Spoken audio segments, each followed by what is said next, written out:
Well, good morning and welcome back to the Broadcast Retirement Network. I'm Jeff Snyder and this is BRN Weekly for Saturday, October 10th, 2020.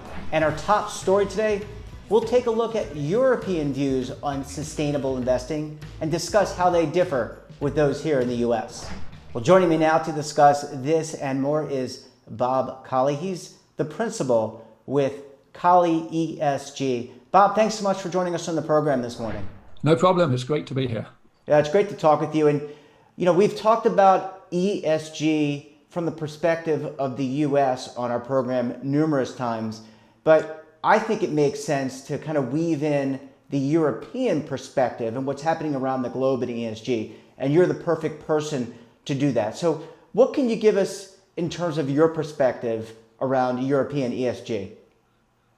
Certainly, I think the first thing to say on ESG in general, and I'm sure this has come up and when you've discussed it in the past, is it is an incredibly broad topic. So there's not a lot in common, for example, between climate change, human rights, and the separation of chairman and CEO roles at an organization. But all of those things would come under the ESG label in general, and yet it's a very loose collection of things.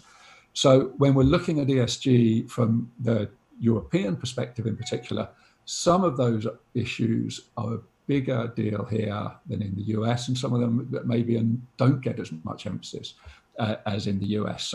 So there's certainly one difference when we look at it from this side of the Atlantic. And the other big difference, I would say, between the US and the rest of the world is the extent to which the regulatory environment is pushing you in one direction or the other. In the US, you have this very mixed environment where some of the states, for example, are doing things that are really encouraging more sustainability at the corporate level and at the investor level. And then you have some of the federal agencies at the moment doing things which are really putting a brake on activity as well. The Department of Labor in particular have expressed some concerns over the direction. So you've got a mixed regulatory environment in the US. Look anywhere else in the world, and the regulatory push is very much in favor of trying to get investors to take a much longer term view of the investments they're making, to think of the impacts that the investment decisions that they're making are having. And so that the EU in particular is trying to take the lead, but they're not the only regulatory body around the world who's very much in favor of putting more requirements on investors to think about not just the investment implications of the decision they're making, but also those knock-on effects, to see the investment process as being part of a community. Very much like we have expectations of corporations now. The corporate social responsibility is a bigger deal. We expect corporations to act with a certain degree of responsibility, and it may vary from case to case, but you want to feel that the companies you're dealing with are good corporate citizens, that they're doing their bit. Does that expectation extend to investment decisions? And that's something which increasingly the view that the regulators outside the US are taking is yes, you have to at least think of what are the knock-on effects, the impacts of the decisions you're making. So I think there's a couple of the differences between the US and the rest of the world, and perhaps why in the rest of the world we're seeing ESG really advance faster. Certainly in the US, there's a lot of interest, but perhaps it's something which is still considered a niche interest. What we're seeing over here is ESG is becoming mainstream. So it's not just that there are ESG products available, although that's true.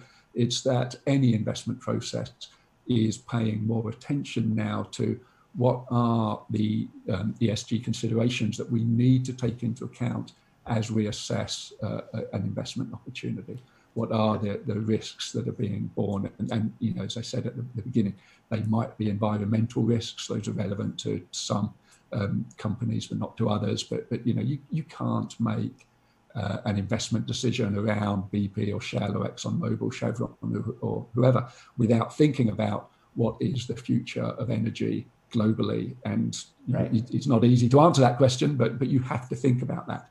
Right. So you've got those considerations, that they're part of mainstream investment. This isn't something off to the side. That's at the heart of a decision around those companies. Same goes for social factors in certain cases, and governance issues. Again, they're kind of a different bag about them, but it's they're a big deal too in a lot of cases. Bob, you spent a lot of time as the head of research for a major consulting firm, and as you know, when you do research and due diligence on investments, there's a quantitative and a qualitative, and I think you're really describing the qualitative. Has there been any advancement in terms of analytics? Because you're right. I mean, what I view as sustainability or what's important to me may be very different than my wife or to you or to a corporation. Has there been any advancement in the UK or Europe in terms of quantifying some of these things? And admittedly, it's difficult, but when you're making investment decisions, sometimes you need these other bits of data. Yes. Oh, absolutely. And here with what we're seeing, and I think one of the reasons that we're seeing such rapid development of ESG globally at the moment is that a lot of these things are coming together. So we've got the public interest in it, we've got the regulatory situation, but then that factor that you've just mentioned of the increasing availability of data, and because of that, tools with which to analyze that data, ratings, that whole ecosystem of supporting analytics is becoming more available. It's still limited, it's still patchy, but we're seeing a lot of initiatives. So, and they begin with at the corporate level. Traditionally, corporations disclosed just financial data, and investors would concentrate only on financial data. But over time, investors realized that to understand an investment as an attractive investment, you need to know a lot more than just the numbers. So it may be something that's very squishy, like the corporate culture, which you can't really put a number on, or that it may be that there are certain factors where there are hard pieces of data that quantify it. So, carbon emissions is one which everybody's trying to measure better than they have in the past. Not necessarily easy to do, but we're seeing progress on that. And as corporations report more on it, you have more standardization across the way that things are reported, becomes easier to analyze, and you start to see that getting incorporated more and more just into normal investment decisions. So yes, the data that's available is advancing, and there's a whole alphabet soup of initiatives. I won't go through them, and I'm sure you're used to that on this program, that we just, once we start talking about, well, there's this initiative and that initiative, the list goes on and on.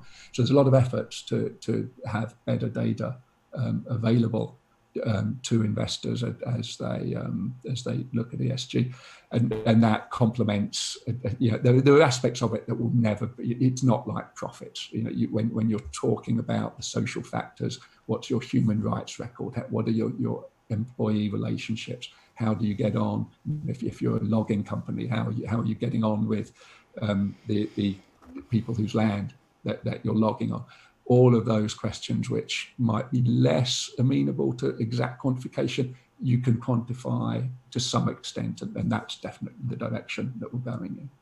Yeah, I mean, I think this is a whole. I don't think this is like one of those fly-by-night trends. This is clearly a big issue, and you see the flow of monies, and you hear people like BlackRock's Larry Fink.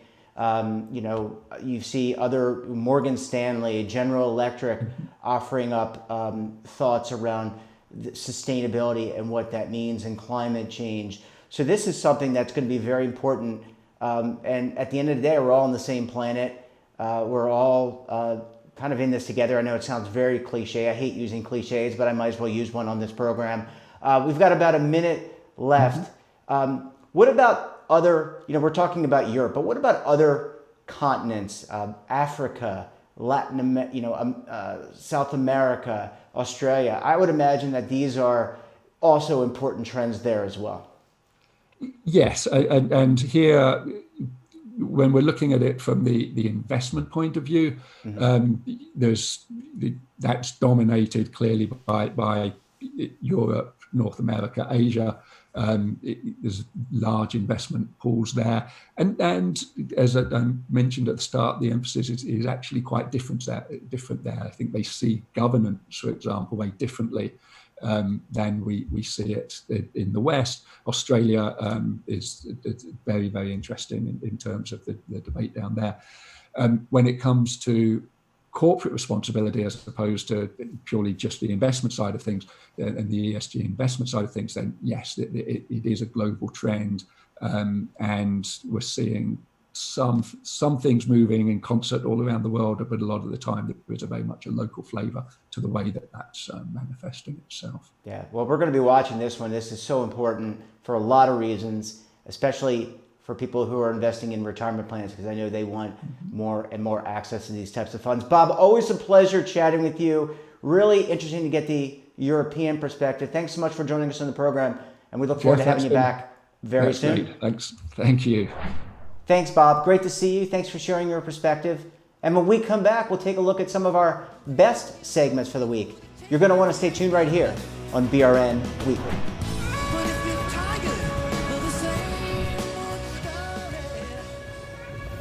Imagine a new television network that will make you richer, healthier, and in control of your financial future.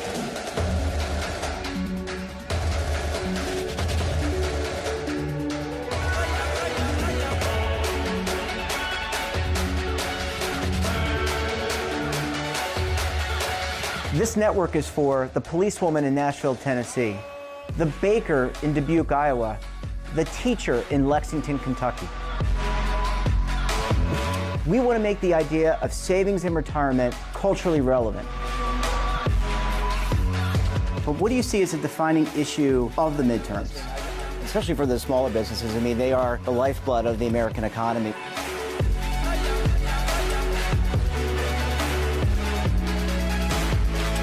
Featuring exclusive interviews, current affairs, and docuseries. 33 years old, you retired early. The philosophy is money only matters if it helps you live a life that you love. But you got to start thinking about retirement as soon as you get in. The Broadcast Retirement Network will drive very high engagement with premium partnerships. So this isn't retirement and savings for your parents or grandparents. This is for all Americans. And we're going to change the way you think about money.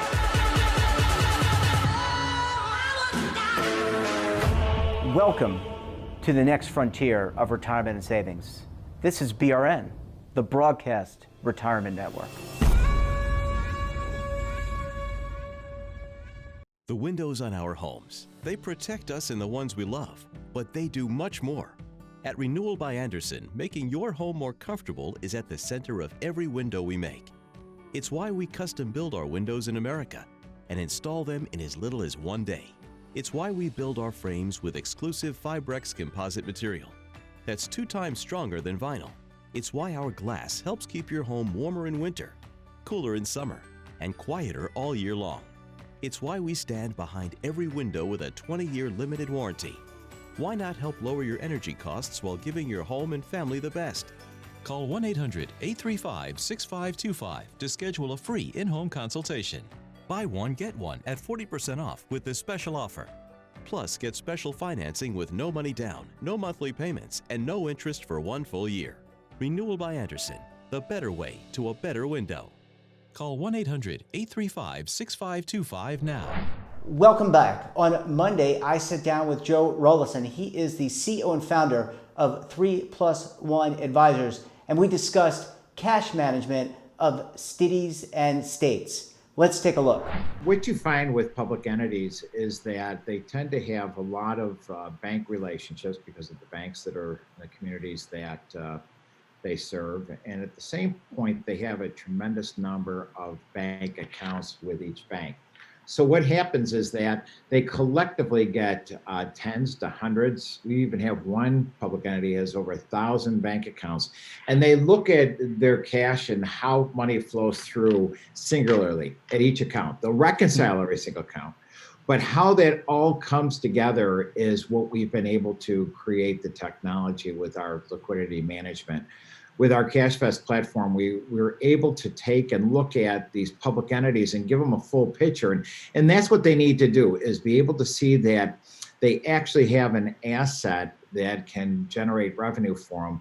But at the same point, they're able to have the accountability and the ability to be transparent about all dollars that flow through.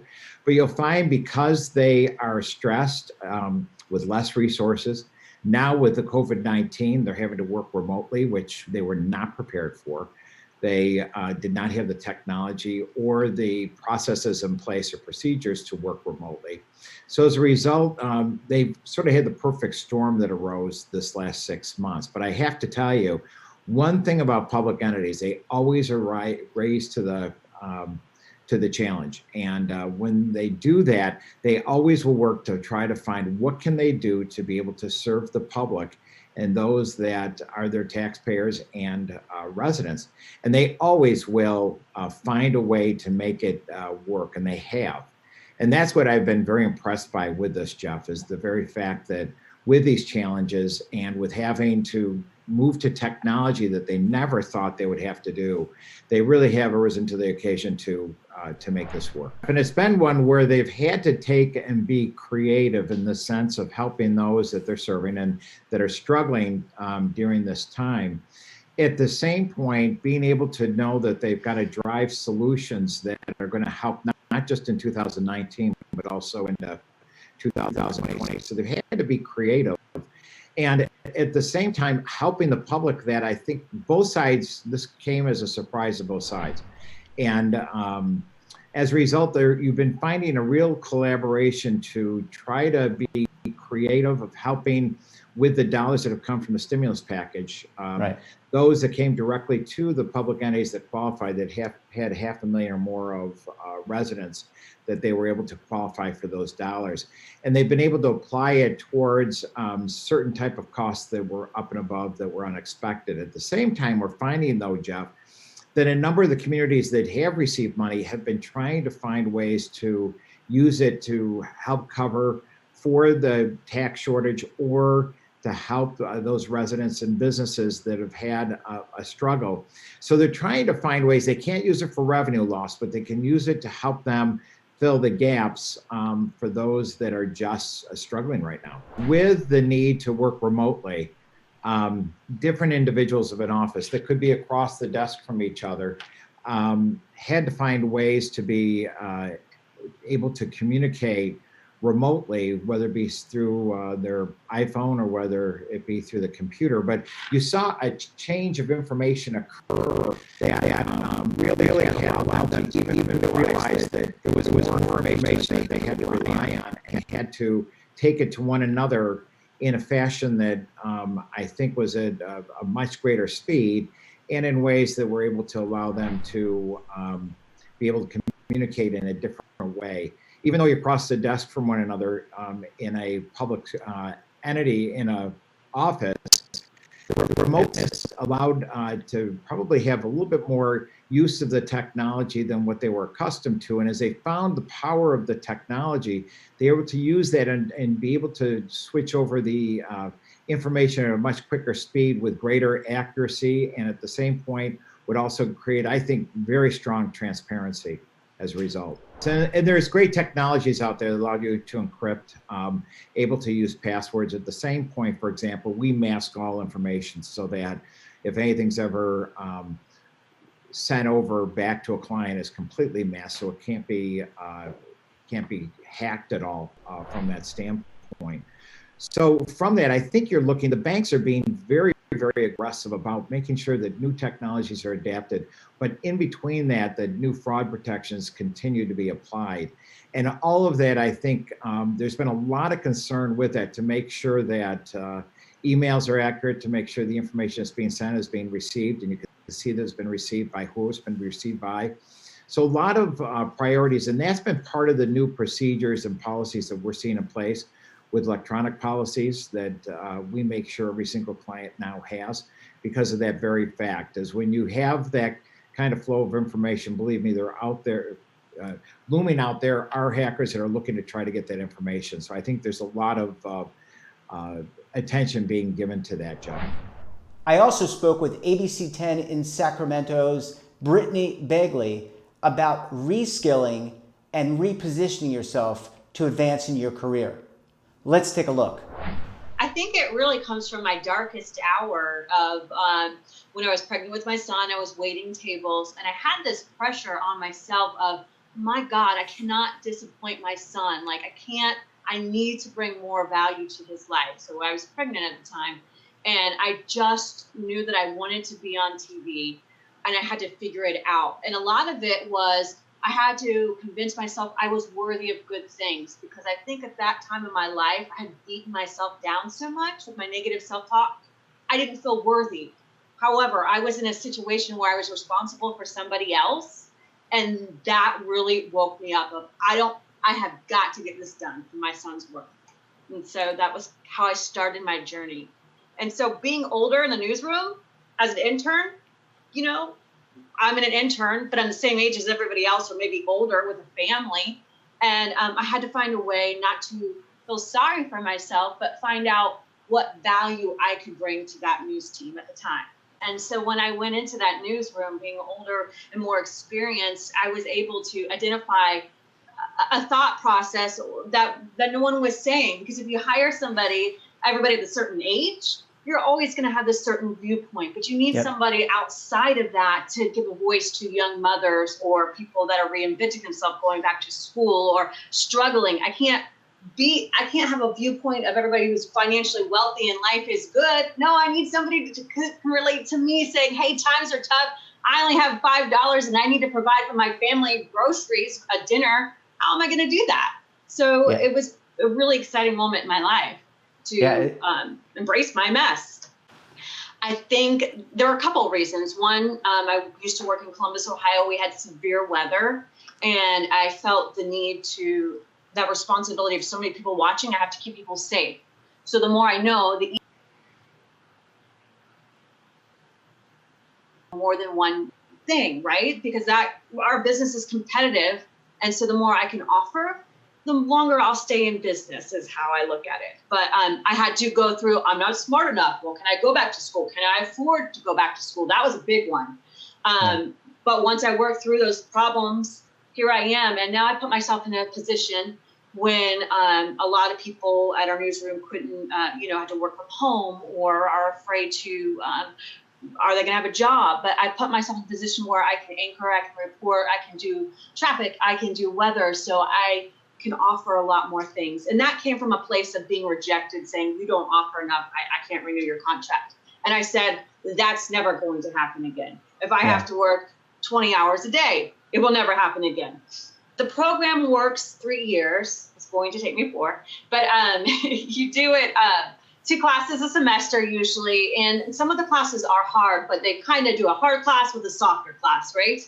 And the cool thing is nowadays there's so many tutoring programs that kind of help you if you're having a problem getting the material down. But really, it's just, I do it old school, line by line. Like I literally have to read my textbook line by line. Yeah. But as long as I, program my day to fit in the way that I learn, I get it done. It might take me a little longer. I might have to work a little harder, but that's fine. I don't mind my talent. I'm never going to be about, maybe I'm a slow learner, but if I get it done, I get it done.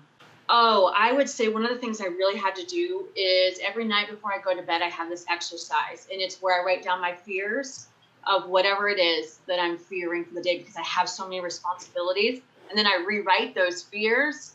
And then therapy has helped me with this one. The next one is I write a note with self-compassion. So I answer whatever my fears are with self-compassion. I'm so proud of you. You're doing such a good job. Because I wasn't raised to be that way. It was, you are tough, you get stuff done.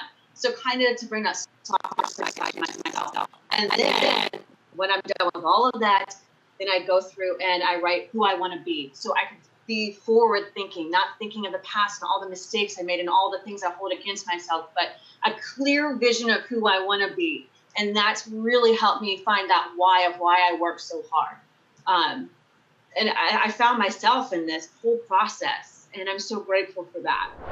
And that wraps up this episode of BRN Weekly. Have a topic of interest or somebody think we should talk to? Then drop us a line. And don't forget, for all the news in retirement, markets, technology, personal finance, so much more, check out our daily newsletter, The Morning Pulse. Don't forget, we're back again tomorrow for our weekly podcast, BRN Sunday. I'll be joined by members of the media, academia, and financial services as we go around the globe to discuss and analyze all the issues in retirement, markets, technology, personal finance, so much more. You're not going to want to miss the show. So until then, I'm Jeff Snyder. Stay safe, keep on saving, and don't forget, roll with the changes.